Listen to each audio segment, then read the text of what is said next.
ওকে, আমরা শুরু করি। কারণ সবার জয়েন করতে, করতে একটু সময় লাগবে। আস্তে, আস্তে সবাই জয়েন করুক, সমস্যা নাই। শুরুতেই যারা ইতোমধ্যে জয়েন করেছেন তাদেরকে আমার ধন্যবাদ জানাই যে আপনারা আপনাদের সময় থেকে কিছু সময় বের করে আমাদের ইন্ট্রোডাক্টরি সেশনে জয়েন করছেন। আমি মোহাম্মদ নাসির, সবাই নাসির হিসেবেই চেনে। আমি বর্তমানে পড়াশোনা করছি সুইডেনে আমার মাস্টার্সের জন্য। Medical doctor, Jessore medical college থেকে পাশ করেছি। 2019 এ আমার ইন্টার্ন শেষ হয়। তো ১ম এ শুরুতে একটু ছোট্ট করে ক্যাসলিং নিয়ে বলি যে আমরা আসলে যা করতেছি কেন করতেছি? ক্যাসলিং এর শুরুটা হয় এভাবে যে আমি আর আমার সাথে আরো ৩ জন friend doctor Shadli Benjadid, doctor Mahbubur Rahman Rajib, Rajib ভাইকে অনেকেই চেনেন। আর সেই সাথে শাদলির ছোট ভাই জিদান।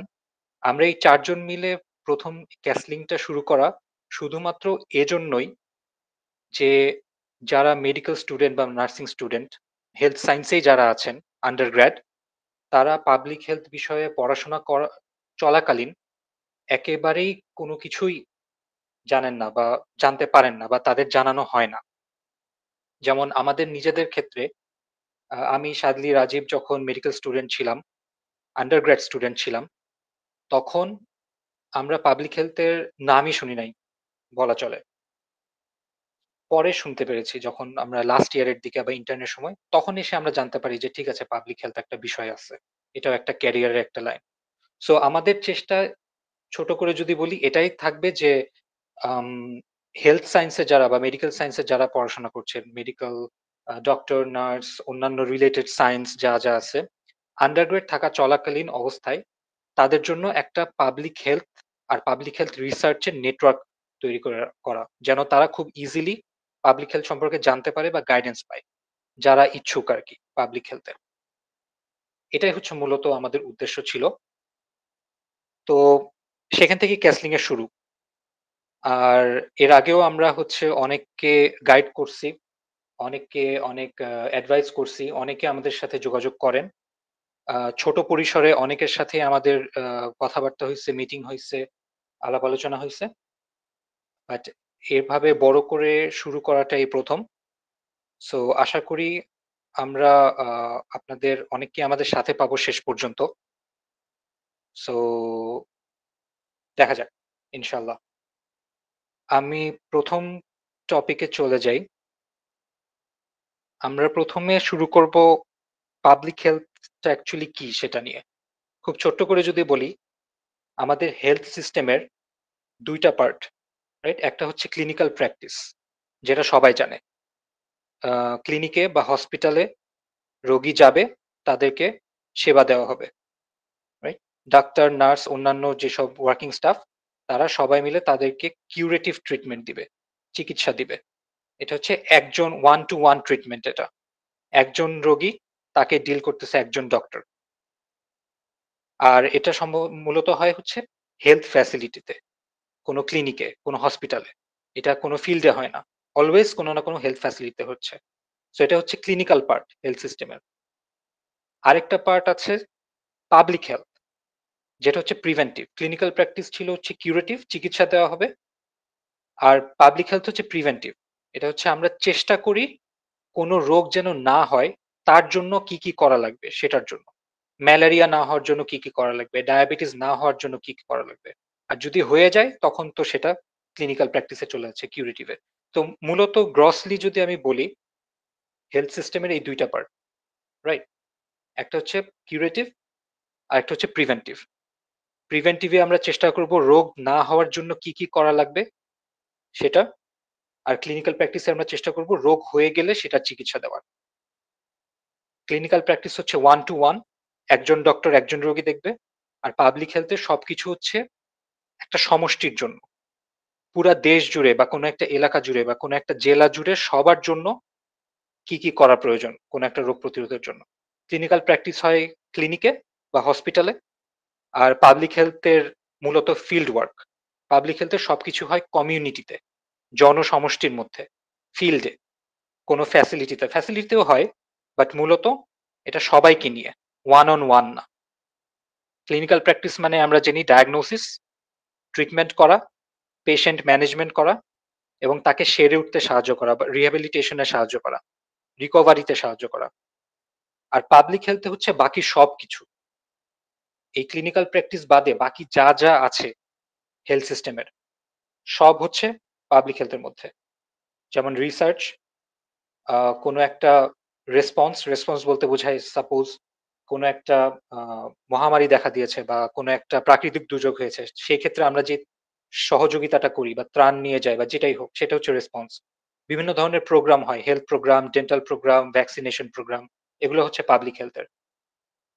স্বাস্থ্য বিষয়ক যে প্রমোশনাল যেই প্রোগ্রামগুলো হয়, স্বাস্থ্য সুরক্ষা নিয়ে সচেতনতা তৈরি, অ্যাওয়ারনেস প্রোগ্রাম সেগুলো হচ্ছে হেলথ প্রমোশন। হেলথ এডুকেশন আমরা হচ্ছে স্বাস্থ্য নিয়ে শিক্ষা দেই মানুষজনকে। কখন হাত ধুতে হবে, আম কি ধরনের খাবার খেতে হবে, কি ধরনের খাবার খেলে আপনি সুস্থ থাকবেন। এগুলো হচ্ছে হেলথ এডুকেশন দেওয়া। শেখানো কিভাবে সুস্থ থাকতে হয়। এছাড়াও ন্যাশনাল পর্যায়ে আছে হেলথ রিলেটেড বিভিন্ন প্ল্যানিং, বিভিন্ন পলিসি মেকিং বা হসপিটালের অ্যাডমিনিস্ট্রেশন বা হেলথ সিস্টেমের অ্যাডমিনিস্ট্রেশন এই সব কাজ হচ্ছে পাবলিক হেলথ এর আন্ডারে। ওকে? সো কারোর কি এ বিষয়ে কোনো প্রশ্ন আছে? ক্লিনিক্যাল প্র্যাকটিস বা পাবলিক হেলথ এর যে ডিফারেন্স বা পাবলিক হেলথটা কি? এই বিষয়ে কারো প্রশ্ন থাকলে এখন করতে পারেন। নয়তোবা আমরা পরের স্লাইডে চলে যাব।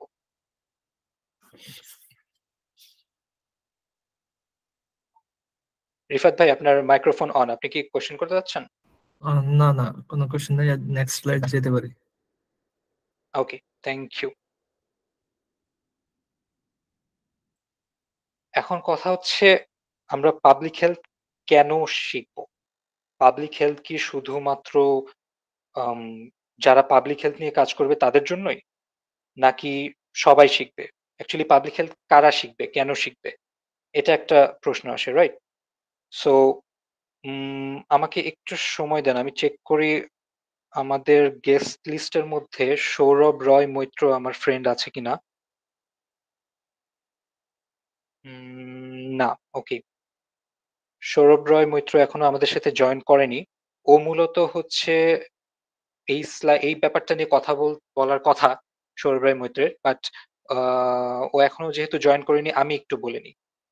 ওর কথা আমরা ও জয়েন করার পরে ওর কাছ থেকে শুনবো। সো ১ম কথা হচ্ছে যারা পাবলিক হেলথ এ ক্যারিয়ার করতে চান তাদের তো পাবলিক হেলথ অবশ্যই শিখতে হবে। এটা খুবই স্বাভাবিক। এটা নিয়ে আলোচনার কিছু নাই। কিন্তু যারা ক্লিনিশিয়ান, যারা অ্যাকচুয়ালি ক্লিনিক্যাল প্র্যাকটিস করতে চান, তাদের কি পাবলিক হেলথ শেখার দরকার আছে কিনা? উত্তর হচ্ছে হ্যাঁ আছে। কারণ বর্তমানে আপনারা সবাই জানেন যারাই আরকি এমডি, এফসিপিএস এসব ডিগ্রি নিয়ে যারা খোঁজ খবর নিচ্ছেন বা নিবেন তারা জানবেন যে আম এমডি, এফসিপিএস ডিগ্রির শেষের দিকে গিয়ে একটা থিসিস করতে হয়। ডিসার্টেশন বলে বা থিসিস বলে। যেটা হচ্ছে মূলত একটা রিসার্চ।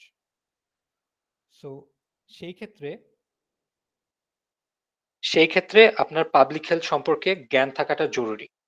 পাবলিক হেলথ রিসার্চ সম্পর্কে জ্ঞান থাকা তো অবশ্যই জরুরি। বাট শুধু রিসার্চ না, পাবলিক হেলথ সম্পর্কে জ্ঞান থাকাটাও জরুরি। তাহলে সেক্ষেত্রে আপনার থিসিস করা বা ডিসার্টেশন করা বা রিসার্চ করাটা অনেক সহজ হয়ে যাবে। সো আপনি ডাক্তারি করবেন, ক্লিনিক্যাল প্র্যাকটিস করবেন। সো আপনি মনে করছেন যে আপনার পাবলিক হেলথ সম্পর্কে জানার দরকার নাই। এটা ভুল। যখন আপনার এমডি-এফসিপিএস এর শেষের দিকে যখন থিসিস করা লাগবে তখন এসে আপনি খুব বড় ধরনের ঝামেলায় পড়ে যাবেন।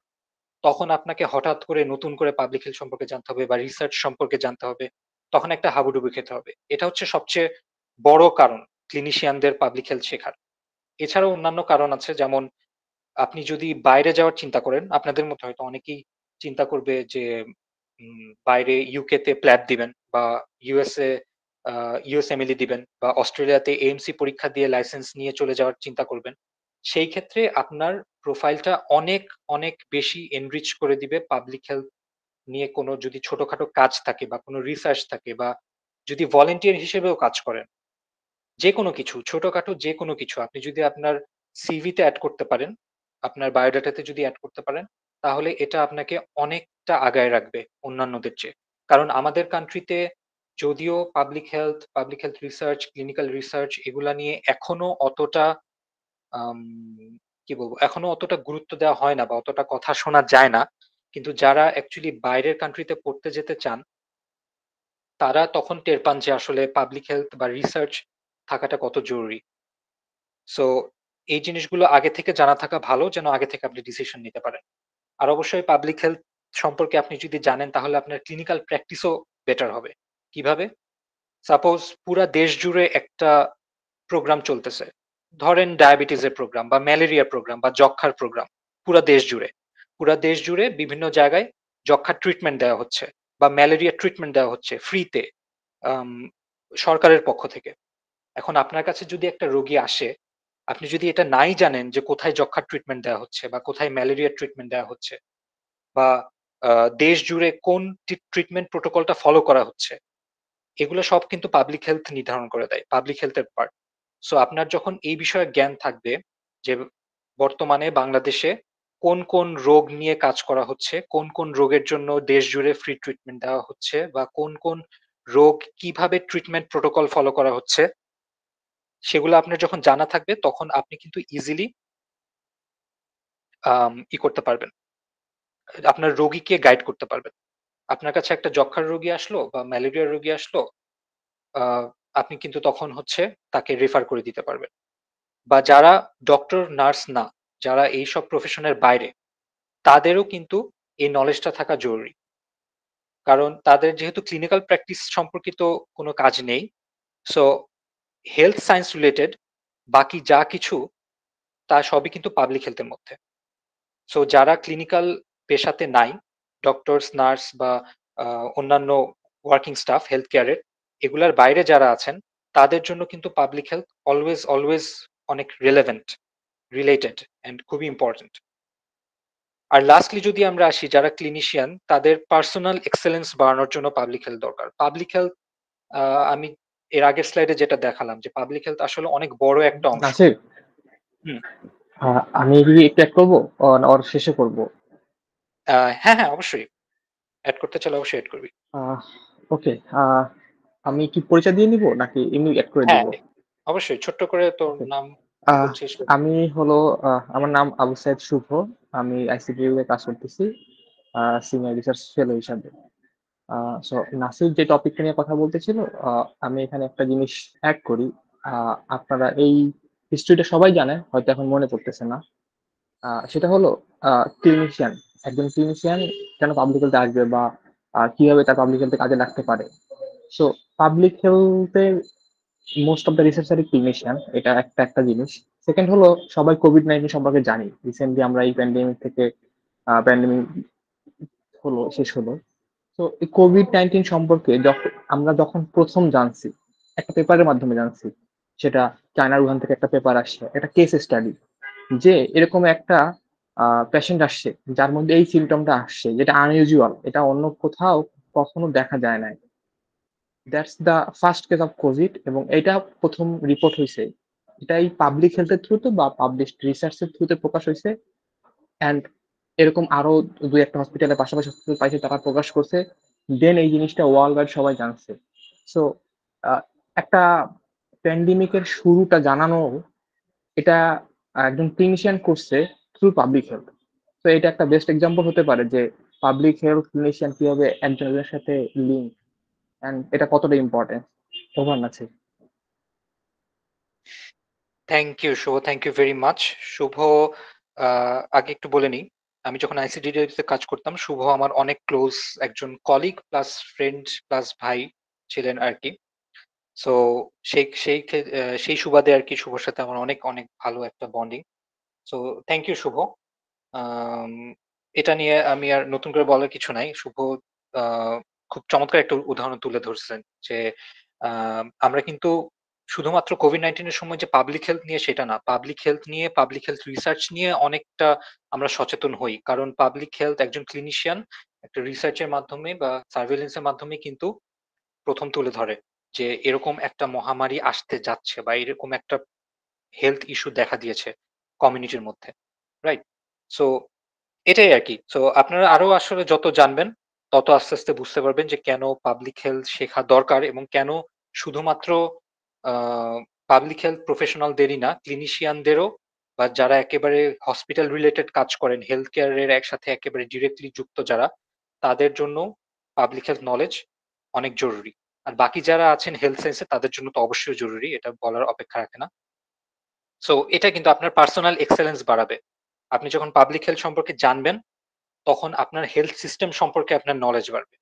সো আপনি যখন আরো জানবেন তখন আপনি নিজে বুঝতে পারবেন যে সম্পূর্ণ হেলথ সিস্টেম এবং হেলথ কেয়ার এবং হেলথ প্রভিশন, যেটা হেলথ কেয়ার প্রভিশন, চিকিৎসা দেওয়া নেওয়া, এ সম্পর্কে আপনার নলেজ অনেক এনরিচ হবে। সো আপনি পার্সোনালি ফিল করবেন যে আপনার আসলে অনেক এনরিচড হয়েছে। আপনার নলেজ, আপনার প্রোফাইল, আপনার সিভি সবকিছুই অনেক এনরিচড হবে। সো এইজন্য আসলে পাবলিক হেলথকে ইগনোর করা একেবারেই পসিবল না। কারণ এটা হেলথ সিস্টেমের একটা অনেক বড় একটা পার্ট। যদিও খুব দৃশ্যমান না, কিন্তু বড় একটা পার্ট। নেক্সট স্লাইডে চলে যাই। আচ্ছা, আমি একটু জিজ্ঞেস করতে প্রশ্ন থাকলে করতে পারেন। বা এটা আমরা এই ভিডিওটা সোশ্যাল মিডিয়াতেও আপলোড করে দিব। সোশ্যাল মিডিয়াতে যারা পরবর্তীতে এটা দেখবেন বা দেখছেন, তারা কমেন্টে যেকোনো প্রশ্ন যেকোনো সময় করতে পারেন। আমরা অবশ্যই চেষ্টা করব সেই কমেন্টের সঠিক উত্তর দেওয়ার বা সঠিক গাইডেন্স দেওয়ার সেই বিষয়ে। Okay, public health studies. Public health studies নিয়ে খুব বেশি কথা বলবো না। আম কারণ মূলত মেডিকেল স্টুডেন্ট বা নার্সিং স্টুডেন্ট বা হেলথ কেয়ার সায়েন্সের আন্ডারগ্রেড স্টুডেন্টদের নিয়ে আমাদের এই চেষ্টাটা। তো অনেকেই হয়তো এখনো সেই ডিসিশনই নেন নাই যে আপনারা আসলে পাবলিক হেলথ সাইডে চলে আসবেন কিনা। সো এখনই খুব ডিটেইলস এ কথা বলবো না এই বিষয়ে। ছোট্ট করে বলবো যে আপনারা যদি চান দেশের ভিতরে ডিগ্রি নিতে পারেন। দেশের ভিতরে ডিগ্রি নেওয়া সবচেয়ে ভালো আমি বলি এই কারণে যে, যখন আমরা নিজের মাতৃভাষাতে শিখি একটা জিনিস, তখন অনেক পরিষ্কারভাবে জিনিসটা শিখতে পারি। অনেক প্রশ্ন মন খুলে করতে পারি, অনেক ডিসকাশন মন খুলে করতে পারি। আমি এখন যদিও বাইরে পড়াশোনা করছি, বাট আমি অলওয়েজ ফিল করি আমি দেশে থাকতে আমার দেশের টিচার, মেন্টর, গাইড যারা ছিলেন, তাদের কাছ থেকে আমি যা শুনেছি, শিখেছি, জেনেছি, ওটা আমার সবচেয়ে স্ট্রং ফাউন্ডেশন ছিল। এছাড়া কেউ যদি চিন্তা করেন যে না ঠিক আছে আমার সামর্থ্য আছে, আমি শুরুতেই বাইরে ট্রাই করতে চাই, সেটাও করতে পারেন। আপনি যদি বাইরে ট্রাই করতে চান, তাহলে আপনার প্রোফাইলে একটা ভালো একাডেমিক রেজাল্ট থাকতে হবে। সেই সাথে কিছু এক্সপেরিয়েন্স থাকতে হবে পাবলিক হেলথ বা পাবলিক হেলথ রিসার্চ রিলেটেড, অথবা আম হ্যাঁ, কিছু পড়াশোনা বা কোর্স কিছু যদি আপনি আপনার প্রোফাইলে এড করতে পারেন, ছোটখাটো বড় যেটাই হোক, তাহলে সেটা আপনাকে অনেক হেল্প করবে। বাইরে বাইরে যখন আপনি এপ্লাই করেন, তখন তারা আসলে কোনো একটা দিক দেখে না, তারা সব দিক দেখে। তারা রিসার্চ এক্সপেরিয়েন্স আছে কিনা দেখে, ওয়ার্কিং এক্সপেরিয়েন্স আছে কিনা দেখে, আপনার আগের পড়াশোনার রেজাল্ট কতটুকু সেটা দেখে। এই সবকিছু মিলায়ে তারা একটা ডিসিশন নেয়। কোনো একটা নির্দিষ্ট দিকের উপর বেস করে কিন্তু তারা ডিসিশনটা নেয় না। সো আপনি যদি বাইরে এপ্লাই করতে চান তাহলে সব দিকে আপনার একটু, একটু করে চেষ্টা করতে হবে কিছু এড করার আপনার প্রোফাইলে। কিছুটা পাবলিক হেলথ নিয়ে এক্সপেরিয়েন্স এড করার, সেটা ভলান্টারি হতে পারে। কিছুটা পাবলিক হেলথ রিসার্চ এর এক্সপেরিয়েন্স এড করার, সেটাও ভলান্টারি হতে পারে। এমন না যে পেইড হতে হবে। আর সেই সাথে পড়াশোনা বা কোনো কোর্স করা যদি সম্ভব হয় করবেন। না করতে পারলে নাই, সমস্যা নেই। আ বাট এটাই আরকি। যদি আপনি যখন বাইরে এপ্লাই করতে চান, তখন সব দিকে আপনার কিছু, কিছু জিনিস আপনার প্রোফাইলে এড থাকা ভালো। কারণ তারা সবকিছুই দেখে। যখন বাইরের অ্যাডমিশন কমিটি যখন আপনার প্রোফাইলটা দেখবে, তারা সবকিছুই দেখবে। আপনার পুরনো একাডেমিক রেজাল্ট, আপনার ওয়ার্ক এক্সপেরিয়েন্স, আপনার কোনো রিসার্চ আছে কিনা, ইত্যাদি, ইত্যাদি। আবার আপনি কোনো ডিগ্রি নাও নিতে পারেন। যারা ক্লিনিশিয়ান, তাদের জন্য হয়তো এমপিএইচ ডিগ্রি করা অতটা জরুরি হবে না। সো আপনি সেই ক্ষেত্রে শুধুমাত্র নিজে, নিজে স্টাডি করে অথবা নিজে, নিজে ভলান্টারি কিছু ছোট বড় কাজের সাথে যুক্ত থেকে কিন্তু আপনি পাবলিক হেলথ সম্পর্কে অনেকটাই জানতে পারবেন। বা পাবলিক হেলথ রিসার্চ সম্পর্কে অনেকটাই জানতে পারবেন। সো যারা ক্লিনিশিয়ান তারা ডিগ্রি না নিলেও ছোটখাটো কাজ করে বা কাজের সাথে যুক্ত থেকে, রিসার্চের সাথে যুক্ত থেকে আপনি যেই এক্সপেরিয়েন্সটা গ্যাদার করবেন সেটাও কিন্তু অনেক মূল্যবান। সো আপনি ডিসিশন নিবেন আপনার সিচুয়েশন এর উপর বেস করে। আপনার সিচুয়েশন আপনাকে বলে দিবে আপনি কোনটা করতে চান। আপনার জন্য কি আসলে কান্ট্রির ভিতরে পড়াশোনা করা ভালো হবে? নাকি শুরুতেই বিদেশে ট্রাই করা ভালো হবে? নাকি কোনো ডিগ্রির দরকারই নাই। জাস্ট আপনি আম ভলান্টারি কাজ করে বা ছোটখাটো কাজের সাথে যুক্ত থেকে আপনি লার্নিং বাই ডুইং, যেটা আপনি লার্নিং বাই ডুইং প্রসেস এ যেতে চান। Learning by studying and doing. So এটা অন্য মানুষের দিকে তাকিয়ে লাভ নেই। আপনি নিজে চিন্তা করবেন যে আপনার সিচুয়েশনটা কি? আপনার আসলে পাবলিক হেলথ সম্পর্কে কোন লেভেল পর্যন্ত নলেজ বা কোন লেভেল পর্যন্ত পড়াশোনা দরকার। ঠিক আছে? আম এটুকুই রাখবো। এর বেশি পাবলিক হেলথ স্টাডিজ নিয়ে কথা বলব না। কারো কোনো প্রশ্ন থাকলে যেকোনো সময় আপনারা হাত তুলতে পারেন বা যেকোনো সময় কথা বলতে পারেন বা যেকোনো সময় আমাকে ইন্টারাপ্ট করতে পারেন। কোনো সমস্যা নেই। আমি নেক্সট স্লাইডে চলে যাচ্ছি। আচ্ছা, উম চ্যাটে আমি একটা প্রশ্ন দেখতে পাচ্ছি। আমি একটু প্রশ্নটা দেখে আসি।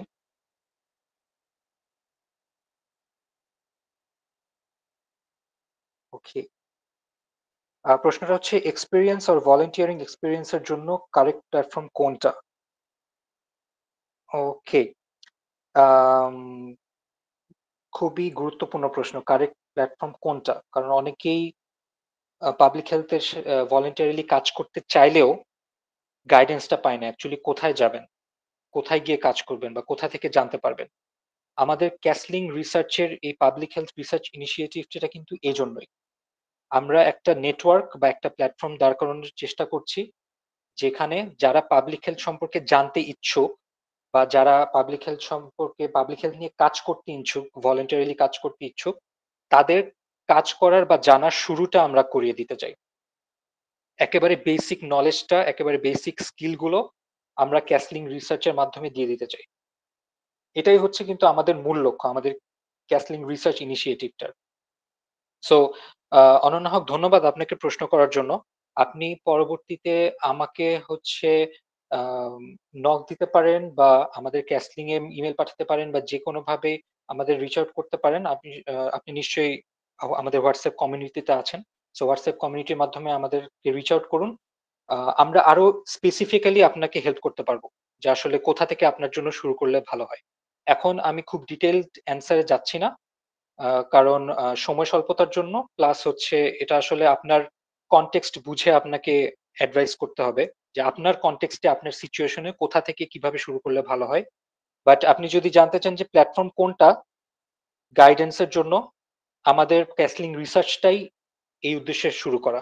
যে আমরা এরকম একটা প্ল্যাটফর্ম মানুষকে দিতে যাচ্ছি যেখানে আমরা গাইড করতে পারবো যে কোথা থেকে তারা তাদের ভলান্টারি এক্সপেরিয়েন্স বা ভলান্টারি স্টাডিজ বা তাদের পাবলিক হেলথের জার্নিটা শুরু করতে পারবে। ওকে, ধন্যবাদ আপনাকে প্রশ্ন করার জন্য। আম আর কোনো প্রশ্ন না থাকলে আমি পরের স্লাইডে চলে যাই। ওকে। সো পাবলিক হেলথের প্রথমে শুরুতে একটু ছোট করে বলে নিই। পাবলিক হেলথে মূলত ২ ধরনের কাজ বেশি হয়। একটা হচ্ছে বিভিন্ন ধরনের প্রোগ্রাম, আরেকটা হচ্ছে রিসার্চ। এছাড়া আরো অনেক কিছু আছে, যেমন আমি ২য় স্লাইডে দেখেছিলাম পলিসি মেকিং, প্ল্যানিং, অ্যাডমিনিস্ট্রেশন অনেক কিছু আছে। কিন্তু সবচেয়ে বড় পার্ট হচ্ছে পাবলিক হেলথ প্রোগ্রামস আর public health research. So public health programs নিয়ে কথা বলার জন্য ক্যাসলিং রিসার্চের কো-ফাউন্ডার ডক্টর শাদলি বেনজাদিন আ আছেন এই কলে সম্ভবত। শাদলি, কি কলে আছিস? হ্যাঁ, আছি। ওকে, হ্যালো, গ্রেট। আমাকে সো শোনা আমি যায়? সাদলীকে এখন প্ল্যাটফর্মটা দিব। সাদলী, যদি ছোট্ট করে নিজের পরিচয় দিয়ে প্রোগ্রাম সম্পর্কে কিছু বলিস। আচ্ছা নাসির, আমার কাছে কতক্ষণ সময় আছে? হ্যালো? তোর কতক্ষণ লাগবে?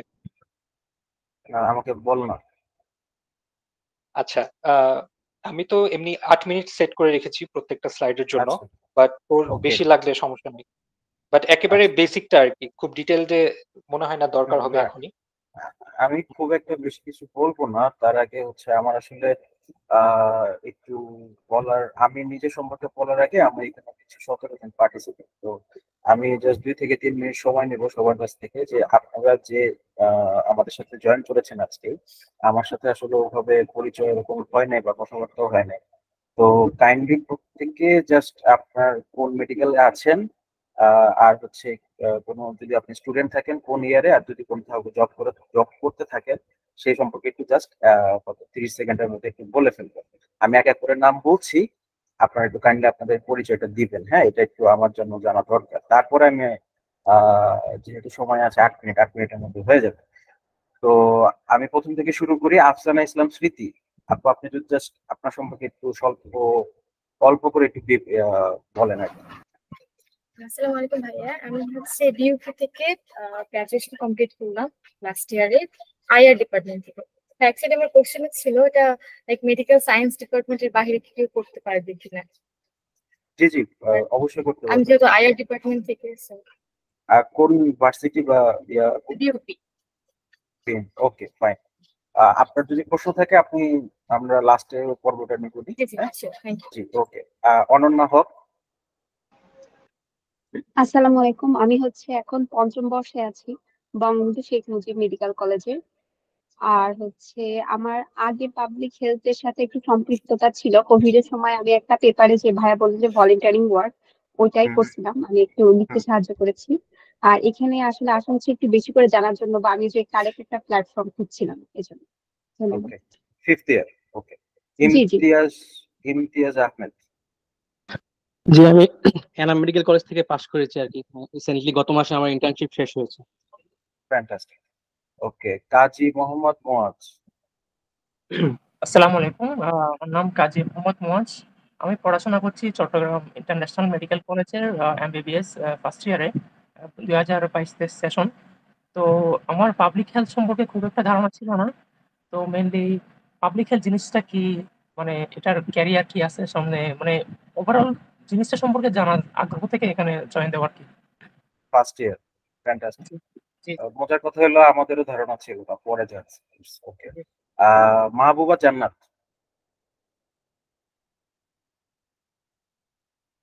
আপু, আচ্ছা Mahbuba Jannat. Okay fine. Maliha Mehjabin. Hello, আসসালামু আলাইকুম, আমি ডক্টর মালিহা মেহজাবিন। আমি যদিও বাইরে আছি, শোনা যাচ্ছে কিনা আমি শিওর না। শিওর, আমি চিটাগং মেডিকেল থেকে 2016-17 সেশনে পাস করেছি। আর বর্তমানে হচ্ছে আইসিডিডিআরবি তে রিসার্চ ইন্টার্নশিপ করছি। মূলত পাবলিক হেলথে আমার অনেক বেশি ইন্টারেস্ট, সে কারণে ওখানেও ঢোকা। আর এই গ্রুপের সাথে এই কারণে জয়েন হওয়া, আশা করি অনেক কিছু শিখতে পারবো ইনশাআল্লাহ। ইনশাআল্লাহ ইনশাআল্লাহ। মধুরা আপনি বলেন।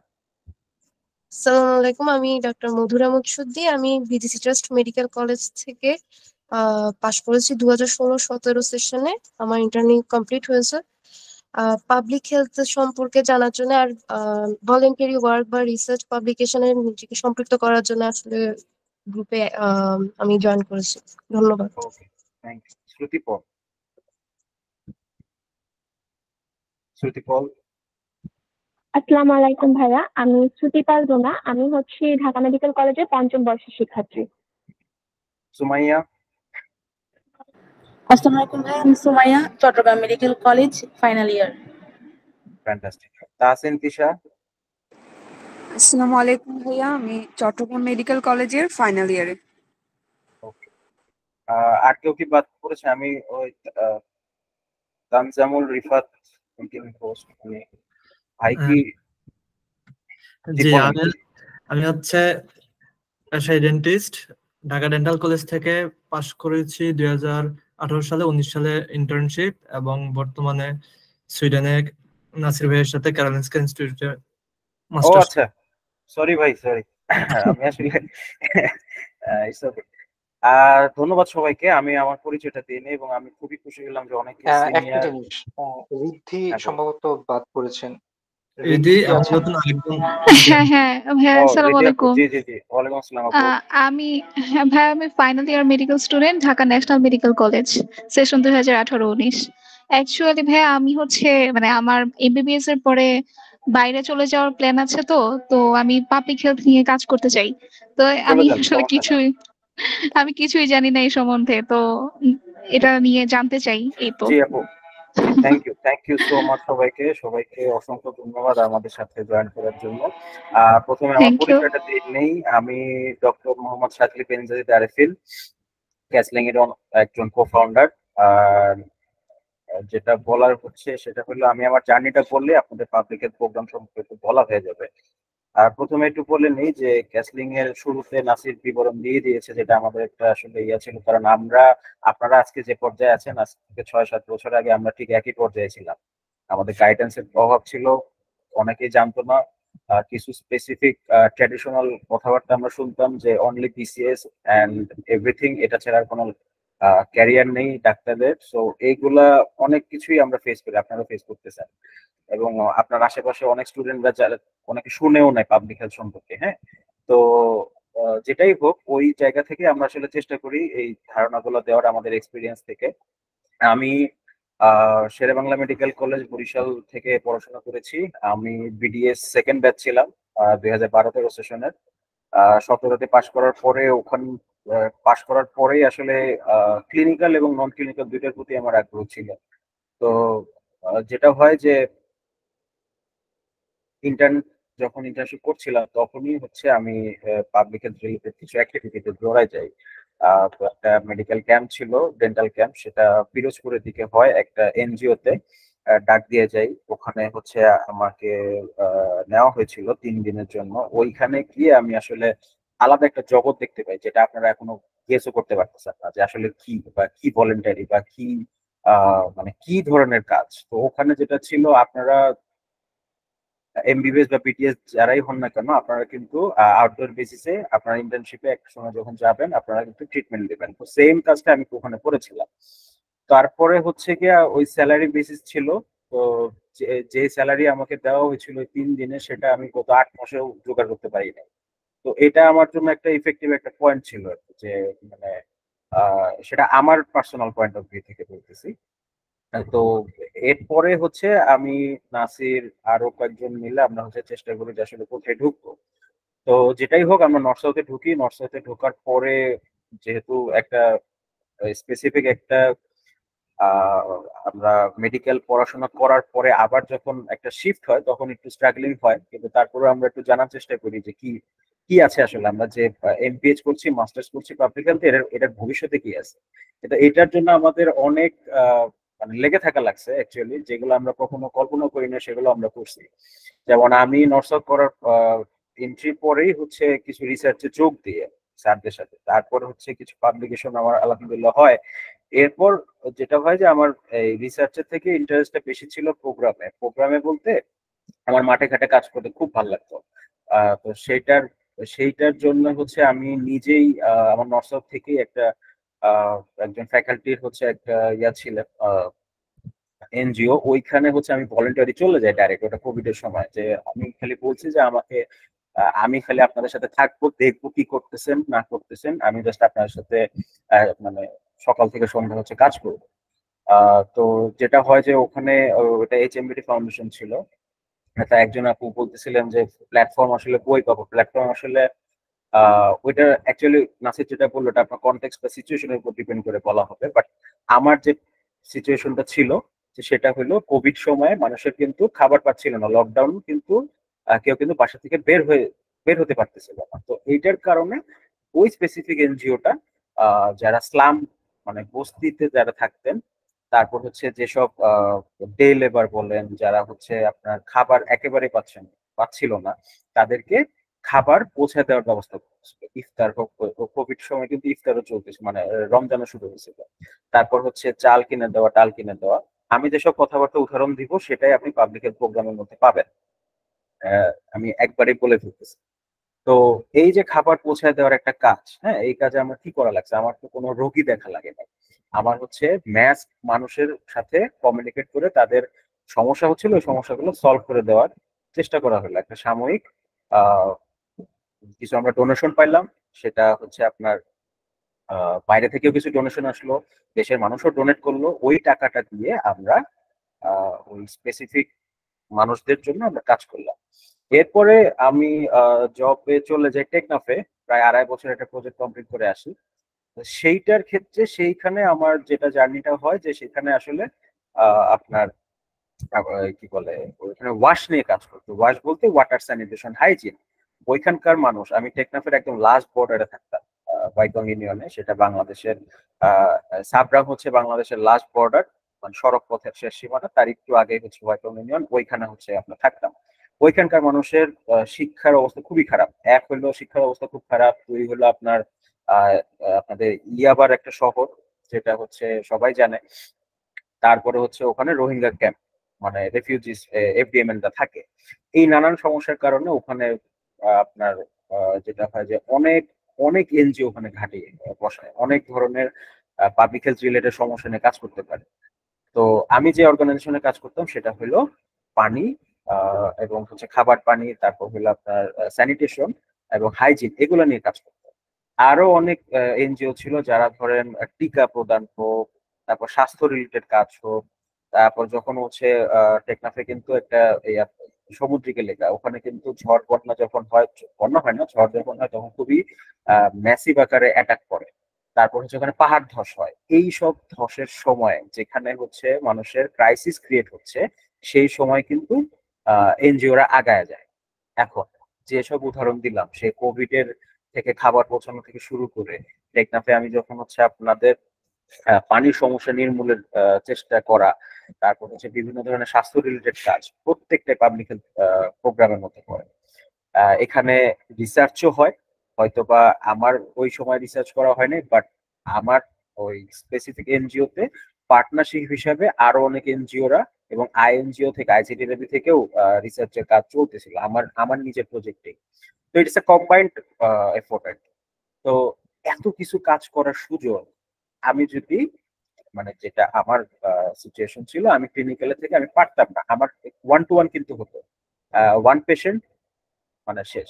কিন্তু আমার ওই এলাকায় যেটা হয়েছে, আমার যেটা নিজের ভাল লাগতো যে আমি অনেক ম্যাসিভ মানুষের জন্য কাজ করি, ওই সুযোগটা পেয়ে গেছি। তো এইটাই kind of public health program আপনারা ছোটবেলা থেকে দেখে আসতেছেন, যে মিনা কার্টুনে যেটা দেখেন, তারপরে কি বলে যে ডায়রিয়া রিলেটেড সমস্যা নির্মূল করার জন্য অনেক ধরনের কার্টুন আমরা দেখতেছি, ওই স্পেসিফিক ওই ল্যাকচিন গুলা নিয়ে আমরা কাজ করলাম।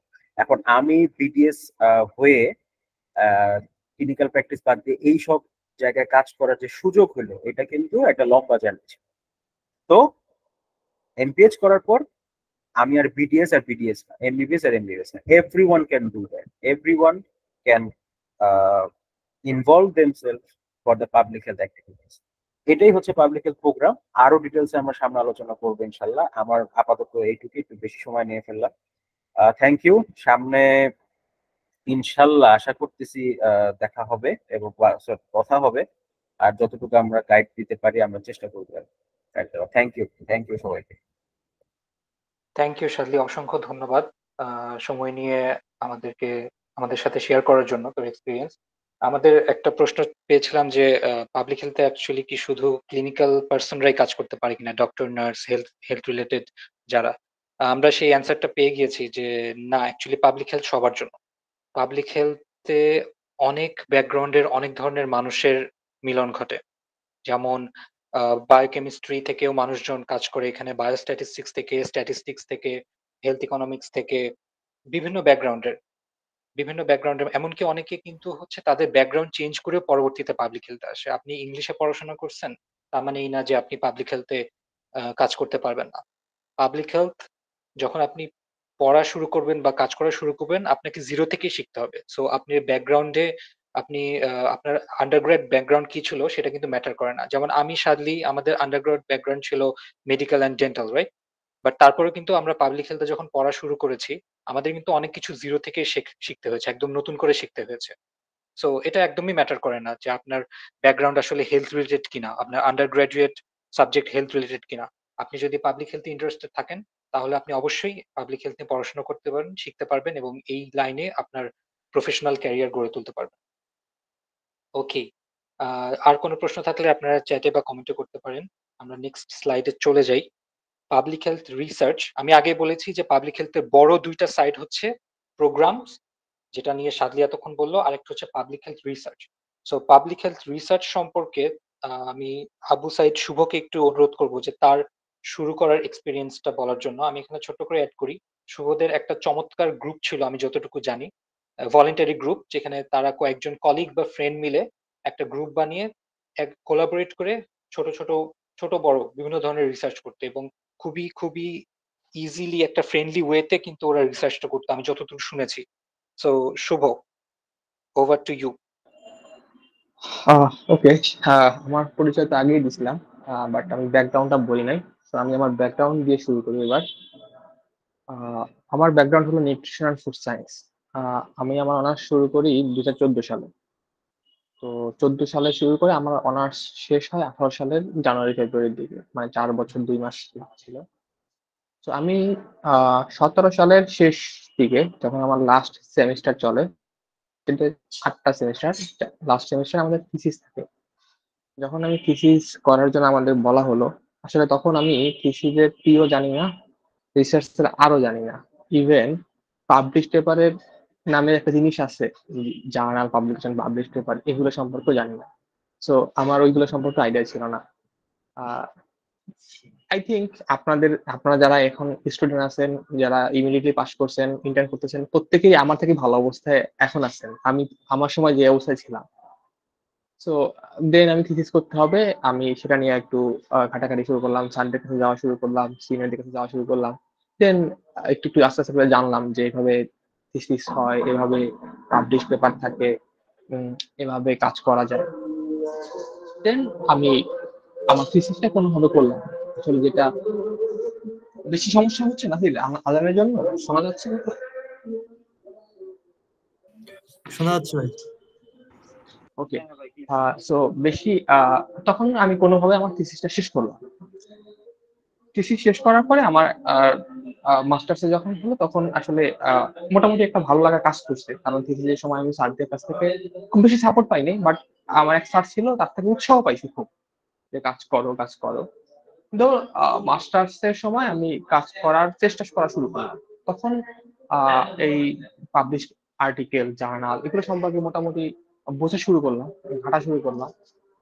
সো একদিন এরকম হলো, একদিন বিকালবেলা আমি হলো আমার 2টা জুনিয়রকে ডাক দিলাম, ওদের ওরাও রিসার্চ করতে আগ্রহী, আমিও আগ্রহী, থিসিস হয়েছে আমার, তো আমার একটু এক্সপোজ হয়ে গেছে রিসার্চের প্রতি। ওরা আমার সাথে কথা বলতে আসলো। একদিন বসলাম, একটা পেপার পাবলিশ পেপারকে এটাকে প্রিন্ট করে নিয়ে গেলাম। দেন মাঠে বসে আলোচনা করলাম, হ্যাঁ হ্যাঁ আমরা এভাবে করতে পারবো, সবকিছু করা যাবে, ডাটা এভাবে কালেক্ট করা যাবে, সবকিছু দেখলাম, মেথডোলজির উপর দেখলাম, হ্যাঁ সম্ভব। একটা জায়গায় আমি আটকে গেলাম, ডাটা অ্যানালাইসিস। এখন ডাটা কোশ্চেনিয়ার বানানো, ডাটা কালেক্ট করা, মেথডোলজি করে সবই বুঝলাম, সবই করলাম, করা যাবে, কিন্তু অ্যানালাইসিসটা কে করবে? অ্যানালাইসিস তো পারি না। সো আটকে গেলাম মাস্টার্সের সময়টা। দেন মাস্টার্সের শেষ দিকে আইসা, যেটা হলো 19 সালের শুরু, জানুয়ারি টু জুলাই, ওই সময়টায় মাস্টার্সের কাজ করলাম, মাস্টার্সের থিসিস করলাম। সেটা করতে গিয়ে কিছুটা অ্যানালাইসিস শিখলাম। মাস্টার যখন শেষ হলো, তখন মোটামুটি ভালোই, আমার মাস্টার শেষ হয় 19 জুলাইতে। তো তখন মোটামুটি ভালোই এক্সপোজড রিসার্চের কাজ টুকটাক ভালোই করতেছি, কিন্তু স্টিল তখনও ওরকমভাবে কারো মেন্টরশিপে নাই, কোনো টিম নাই, র্যান্ডমলি কাজ করতেছি। যেখানে যেখানে যেভাবে অপরচুনিটি পাচ্ছি। কোনো বড় ভাই বললো যে শুভ, তুই কি রেফারেন্সিং পারিস? হ্যাঁ ভাই, রেফারেন্সিং পারি। কি দিয়া করিস? মেন্ডেলে দিয়া করি। আচ্ছা, আমার এই পেপার 2টা রেফারেন্সিং করে ঠিক করে দিত, আমি ওই অপরচুনিটি নিতাম, করে দিতাম। যদি ভাই তার পেপারে আমাকে নেয় কাজে, যদি কোনো কাজ করার অপরচুনিটি দেয়, বা কেউ ডাটা কালেক্ট করতে বলছে, ডাটা কালেক্ট করে দিস, অথরশিপ দিব না, অ্যাকনলেজমেন্ট দিব। আমি বললাম হ্যাঁ ঠিক আছে, সমস্যা নাই ভাই, দিচ্ছি। যেভাবে সম্ভব, বা একটা পার্ট লিখে দিবি, অথবা একটা লিটারেচার সার্চ করে দে, যা বলতো, যখন যা বলতো তা করতাম। তো মাস্টার্সের শেষ দিকে গিয়ে আমাদের একটা টিম গঠন হয়। সেটা হয় আমি, আমার ইমিডিয়েট 2টা জুনিয়র ছিল, ওরাও খুব রিসার্চ ইন্টারেস্টেড ছিল, ওদেরকে নিয়ে আমরা আমাদের এক স্যারের আন্ডারে কাজ করা শুরু করি। তো ওই যে প্রথম দিকের কাজ করতে গিয়ে যে বাধাটা খাইছিলাম, যে অ্যানালাইসিস করার কেউ নাই, এই সমস্যার সলভটা আসলে স্যার নিয়ে আসেন। স্যারের ওয়াইফও টিচার ছিল, ইউনিভার্সিটি টিচার, স্ট্যাটিস্টিক ব্যাকগ্রাউন্ডে। স্যার বলছে ঠিক আছে, তোমাদের সমস্যা নেই, অ্যানালাইসিস আমার ওয়াইফ করে দিবে, তোমরা বাকি সব করো। তো আমার কাছে তখন মনে হয়েছে যে আমি একটা আনলিমিটেড রিসোর্স পেয়ে গেছি, যে আমার কাজ করার মতো 3জন অ্যানালিটিক মানুষ আছে, গাইড করার মতো স্যার আছে, অ্যানালাইসিস করার মতো ম্যাডাম আছে। এরপরে আমরা আসলে খুব স্পিডে কাজ করা শুরু করি, দিন নাই রাত নাই। আর তখন হলো কোভিডটা শুরু হয়ে যায়। কোভিডটা শুরু হলে সবাই বাসায় আটকা পড়ি। আমার ওই যে 2জনের সাথে কাজ করা শুরু করি, ওরাও বাসায় আটকা পড়ে। সো কোভিডের সময় আমার মনে আছে, আমি একটা কথা ইউজুয়ালি সবাইকে বলতাম, যে কোভিড সবাইকে ডিপ্রেসড বানাচ্ছে, আর আমাকে রিসার্চার বানাচ্ছে। কারণ আমি কোভিডের সময় এই টেনশন করার সময় পেতাম না, কারণ আমি শুধু ঘুমাতাম আর কাজ করতাম।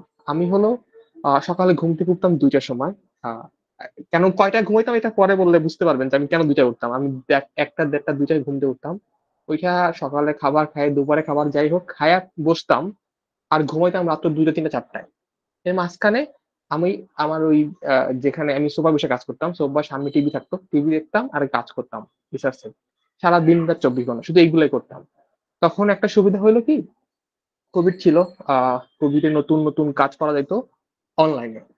তো আমরা এই অপরচুনিটি নিলাম যে আমরা বাসায় বসে অনলাইনে কাজ করতাম, অনলাইনে ডাটা কালেক্ট করতাম। এবং এই জিনিসগুলো কোভিডের সময় পাবলিশ করা সহজ ছিল যে অনলাইন ডাটা কালেকশন, এবং এইটা আমটা আগে অতটা প্রচলিত ছিল না যে অনলাইন ডাটা কালেক্ট করে কাজ করব। তখন সবসময় ফেস টু ফেস হতো। তখন হলো দেখতাম আবার তখন ডিটেলসে সার্চ করে দেখলাম যে কোভিড এর সময় মেন্টাল হেলথ মানুষের খারাপ হচ্ছে, মেন্টাল হেলথ এর কাজগুলো অনেক ভালো হচ্ছে। দেন আমরা মেন্টাল হেলথ অনেক কাজ করলাম, ফুড সিকিউরিটি কাজ করলাম। ওই আমাদের স্যারদের কাছ থেকে সাপোর্ট পাইতাম। আমরা 3 জন আমরা ভাগ করে নিতাম কে কোন পার্ট লিখবো, এক একজন এক এক পার্ট লিখতাম। তার কিছুদিন পরে আমরা আবিষ্কার করলাম যে এক একটা পেপারে কো অথর হওয়া যায়, কো অথর মানে সরি কো অথর না, কো ফার্স্ট অথর হওয়া যায়। তো আমরা করতাম কি 3 জনে মিলেই লিখতাম, আমরা 3 জনই কো ফার্স্ট হতাম। সো সবার কাছেই ভালো লাগা থাকতো যে ওকে আমি ফার্স্ট অথর হচ্ছি, কো ফার্স্ট অথর হই, এক একজন এক একটা নাম পজিশনে ফার্স্টে থাকতো।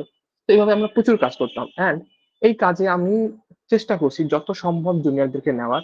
অ্যান্ড আমি যখন কাজ করতাম তখন ওই যে বলছিলাম যে আমি ডাটা কালেক্ট করতাম কিন্তু আমি অ্যাকনোলেজমেন্টে থাকতাম।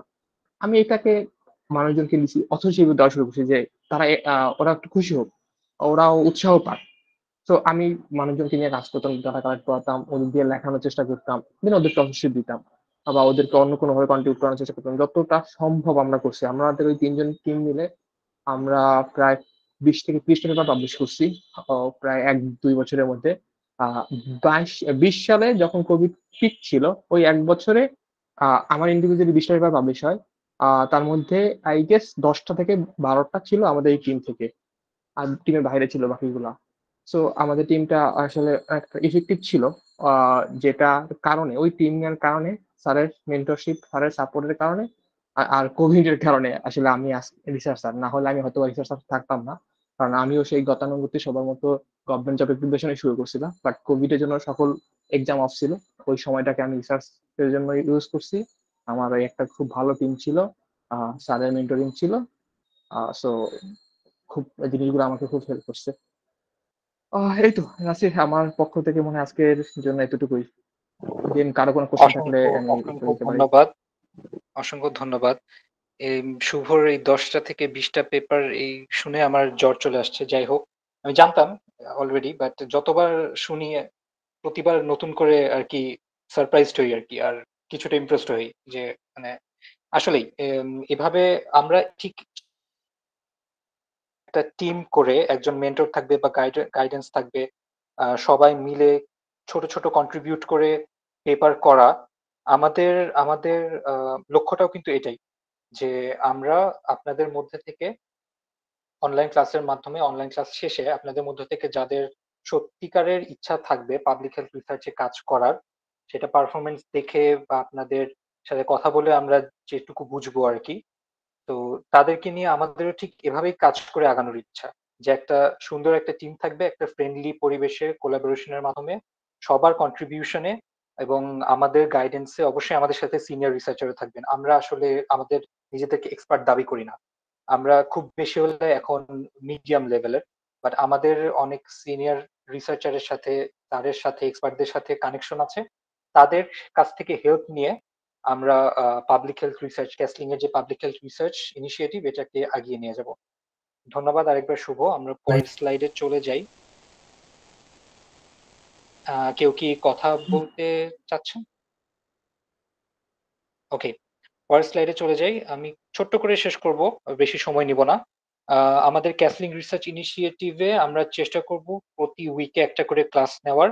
আমি যদিও এখানে 8টা অনলাইন ক্লাসের কথা লিখেছি, বাট আমি চেষ্টা করব 6টা ক্লাসের মধ্যে সবকিছু শেষ করে দেওয়ার। এটা সম্পূর্ণ ডিপেন্ড করবে অ্যাকচুয়ালি কতটা ইন্টারেক্টিভ হচ্ছে আপনাদের সাথে ক্লাসগুলো। লাইক আপনাদের সাথে যদি অনেক ইন্টারাকশন হয়, আপনারা যদি ক্লাসে অনেক ডিসকাশন, কোয়েশ্চেন, অ্যান্সার এগুলো যদি অনেক বেশি হয়, তাহলে হয়তো টাইম একটু বেশি লেগে যাবে। সেক্ষেত্রে 6টা ক্লাসে হয়তো শেষ করতে পারবো না। এজন্য আমি একটু এরর অফ মার্জিন রেখে 8টা অনলাইন ক্লাস লিখেছি। বাট আমি চেষ্টা করব 6টা ক্লাসের মধ্যে সব টপিক শেষ করে দেওয়ার এবং আমরা একেবারেই বেসিক নলেজ আর স্কিলস নিয়ে কথা বলবো, একেবারেই বেসিক, যাদের নলেজ একদম জিরো তাদের জন্য, যারা একেবারেই কিছু জানতেন না বা খুব অল্প পরিমাণে জানেন পাবলিক হেলথ রিসার্চ নিয়ে, তাদের জন্য এই ক্লাসগুলো। আমরা একেবারে ইজি ওয়েতে, যাকে বলে একদম সহজ সরল বাংলায় সবকিছু নিয়ে আলোচনা করব এবং খুব ইজি ছোট ছোট কিছু টাস্ক দিব, যেগুলা আপনারা করে একদম বেসিক ধারণাটা পাবেন, আপনাদের বেসিক ফাউন্ডেশনটা তৈরি হয়ে যাবে পাবলিক হেলথ নিয়ে। নেক্সট টাইম যখন পাবলিক হেলথ বা পাবলিক হেলথ রিসার্চ নিয়ে কোনো কথা হবে, বা পাবলিক হেলথ রিসার্চের কোনো একটা টার্ম, যেমন শুভ কিছু কিছু টার্ম ইউজ করছে, আপনারা অনেকেই হয়তো বুঝবেন না, co author, co first author, result analysis, data analysis, এরকম কিছু কিছু টার্ম আপনারা অনেকেই জানেন না বা বোঝেন না। বাট এই ক্লাসগুলো করার পরে যখন একেবারে বেসিক এই টার্মগুলো কোথাও শুনবেন, তখন আপনারা সাথে সাথে বুঝে যাবেন যে কি নিয়ে কথা হচ্ছে বা কি বলতে চাচ্ছে। সো এটাই আমাদের লক্ষ্য, যে যারা হেলথ সায়েন্স রিলেটেড যারা আছেন, হেলথ সায়েন্স রিলেটেড সবাই, শুধু ডক্টর নার্স না, biochemistry, statistics, biostatistics, food and nutrition, health economics, health policy, মানে সব ধরনের লাইফ সায়েন্স, হেলথ সায়েন্সের ব্যাকগ্রাউন্ডে যারা আছেন, যারা পাবলিক হেলথ সম্পর্কে জানতে চান, শিখতে চান, তাদের জন্য এই ক্লাসগুলো। অ্যান্ড কিছু কিছু ওপেন ক্রাইটেরিয়া থাকবে অ্যাসেসমেন্টের, ছোট ছোট, যেটা অলরেডি বললাম যে ছোট ছোট টাস্ক দেওয়া থাকবে। সো এগুলো একদম ওপেনলি আপনারা বুঝবেন যে আপনাদের অ্যাসেস করা হচ্ছে। বাট কিছু হিডেন ক্রাইটেরিয়াও থাকবে অ্যাসেসমেন্টের, যেমন আপনারা অ্যাকচুয়ালি কতটুকু সিনসিয়ারিটি দেখাচ্ছেন, কতটুকু কমিউনিকেট করছেন আমাদের সাথে, কতটুকু এফোর্ট দিচ্ছেন, এরকম কিছু কিছু হিডেন ক্রাইটেরিয়া থাকবে, যেটা আপনারা বুঝতেও পারবেন না যে আপনাদের কখন অ্যাসেস করা হচ্ছে।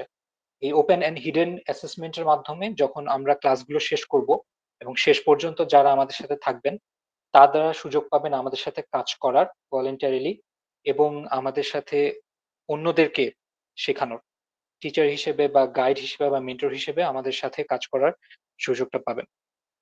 এবং আমি এটুকু বলতে পারি, যেটা এটা অনেক বড় একটা এক্সপোজার হিসেবে কাজ করবে আপনাদের জন্য। এর মাধ্যমে আপনারা কতটুকু শিখবেন না শিখবেন জানি না, বাট অনেকটা কানেক্টেড হতে পারবেন এই পাবলিক হেলথ রিলেটেড যে নেটওয়ার্ক বা যে এনভায়রনমেন্ট বা যে সব মানুষজন, প্রফেশনালস যারা কাজ করছেন পাবলিক হেলথ নিয়ে, তাদের সাথে আপনার কানেকশন, আপনার এক্সপোজার, আপনার লিঙ্কটা বাড়বে। আর কতটুকু নলেজ আর স্কিল গেইন করবেন, এটা আসলে সম্পূর্ণ আপনার উপরে। সো আমি আর বেশি সময় নিব না, 3 মিনিট সময় হাতে আছে। গ্ল্যাডলি আমি সময় মতো শেষ করতে পারছি।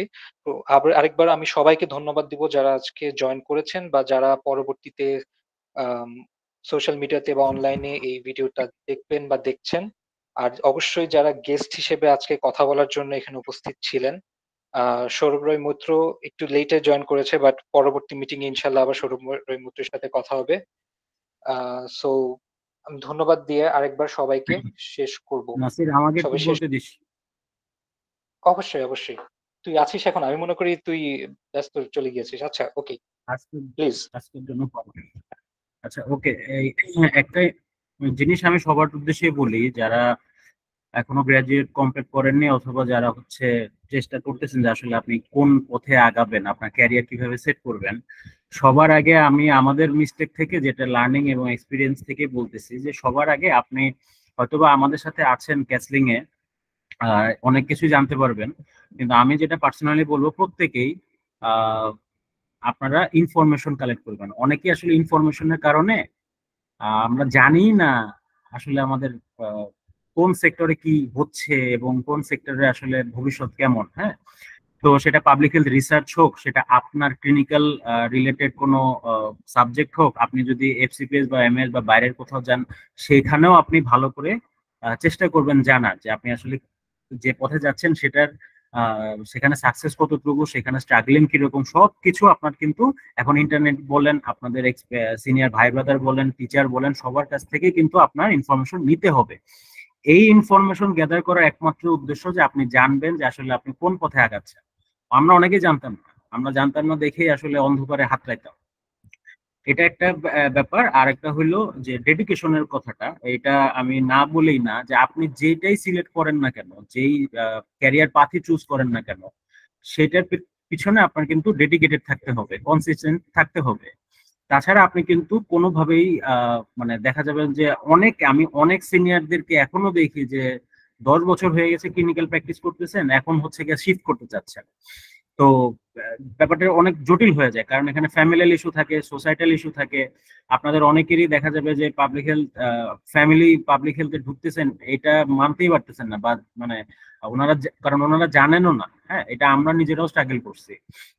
তো যেটাই করেন না কেন, যেই অবস্থাতে আজকে আসেন না কেন, থাকছেন না কেন, সামনে কিন্তু আপনি গ্রাজুয়েশন পাশ করার পরে আপনার কিন্তু অনেক সুযোগ থাকবে, কিন্তু ওই জায়গা থেকে আপনার ডেডিকেটেড থাকতে হবে। সেটা আপনি পাবলিক হেলথে ঢুকেন আর যে সেক্টরে ঢুকেন, কোনো কাজকে ছোট মনে করবেন না। প্রত্যেকটা জায়গায় প্রত্যেকটা সেক্টরে যেই কাজে আপনার সুযোগ পাবেন, আপনি চেষ্টা করবেন সেটাতে ইনভলভ হবার, এবং ওই ইনভলভমেন্টটা অবশ্যই ডকুমেন্টেড থাকবেন, এবং এটাতে কিন্তু আপনি সিভিতে অ্যাড করতে পারবেন।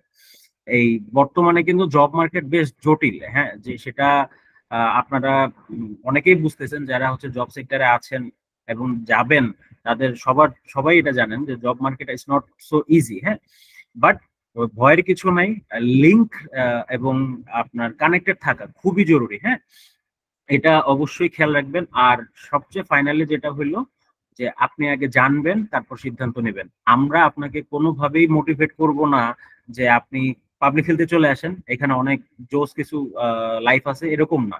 আমরা আপনাকে পথ দেখানোর চেষ্টা করতেছি। আমরা যে এক্সপিরিয়েন্স গুলো গ্যাদার করছি, সেই এক্সপিরিয়েন্সের থ্রুতে আমরা আপনাদেরকে নলেজ দেওয়ার চেষ্টা করব। এরপর হচ্ছে আপনাদের ডিসিশন, আপনারা কি করবেন আপনাদের লাইফ নিয়ে, এটা সম্পূর্ণ আপনাদের কন্ট্রোলে। আপনাদের চয়েসের উপরেই কিন্তু আপনাদের লাইফ সামনের ভবিষ্যতের পথ চলাগুলা ডিপেন্ড করবে। বাট সেটা ক্লিনিক্যালে হোক বা যেখানেই হোক, যেহেতু আমাদের একটা গ্যাপ ছিল, আমাদের গ্যাপটা হলো আমরা গাইডেন্স পাইতাম না, মেন্টরশিপ পাইতাম না, কার কাছে কি জিজ্ঞাসা করতে পারতাম, মানে জিজ্ঞাসা করবো জানতাম না। আমরা চেষ্টা করতেছি ওই জায়গাটা ক্রিয়েট করার, যতটুকু সম্ভব আমাদের সম্পর্কে আমাদের এক্সপিরিয়েন্স থেকে আপনাদেরকে জানানোর, সেটা আমরা চেষ্টা করব। এখানে নাসির অনেক দিন ধরে এটা চেষ্টা করতেছিল, আমি হয়তোবা ওইভাবে সময় দিতে পারবো না, কিন্তু তারপরেও আপনারা প্রশ্ন করবেন, যত প্রশ্ন করবেন আমরা যতটুকু পারি অ্যান্সার দেওয়ার চেষ্টা করব। পরিশেষে বলা এটাই যে ধন্যবাদ সবাইকে আমাদের সাথে থাকার জন্য। সাথে থাকেন, আমরা যতটুকু পারি আমরা সাপোর্ট দেওয়ার চেষ্টা করবো। ওভার টু ইউ নাসির, শেষ করে দিস। ধন্যবাদ সাদলি।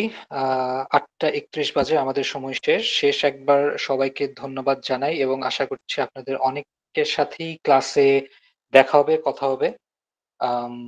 এটুকুই। ভালো থাকবেন সবাই। ধন্যবাদ। আল্লাহ হাফিজ।